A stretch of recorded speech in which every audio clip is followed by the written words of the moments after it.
يعيد السعودية، الله يحميها، الله يخليها، يحمي بلادها ويحمي ولادها. بهذا الدعاء عبرت هذه الحاجة الجزائرية عن فرحتها لحظة وصولها السعودية. عمرها 130 عاماً، وكانت تحلم برؤية الكعبة وأداء مناسك الحج منذ 100 عام. رغبتها تحققت، وهي اليوم تعد الأكبر سناً بين الحجاج هذا العام. مكتوب ما وصلنيش، الحمد لله نبكي باش نوصلها، نبكي والحمد لله حتى وصلت الوقت هذا. وصلت يقول لي ربي استني حتى انت تكبري وتوصلي الوقت هذا باش تشوفي السعوديه ويكرموك خوما وتتكرمي السعوديه.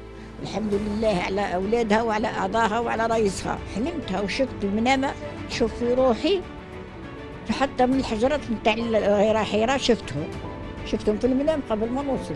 شفت جامع حمزه قبل ما نوصل. شفت البلاد نتاعها شفت لاله عايشه في ديارها.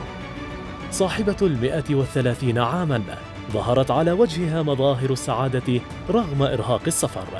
الرعاية الصحية والخدمات الإنسانية كانت في مقدمة استقبالها على الأراضي السعودية، مراعاة لظروفها وعدم قدرتها على المشي. الله يحميها السعودية كي وصلت لهنا، راني فرحانة كي وصلت لهنا. إن شاء الله نموت على لا إله إلا الله محمد رسول الله، استغفر الله استغفر الله، وشهدوا لا إله إلا الله محمد رسول الله. إن شاء الله كي وصلت البقعة هذه.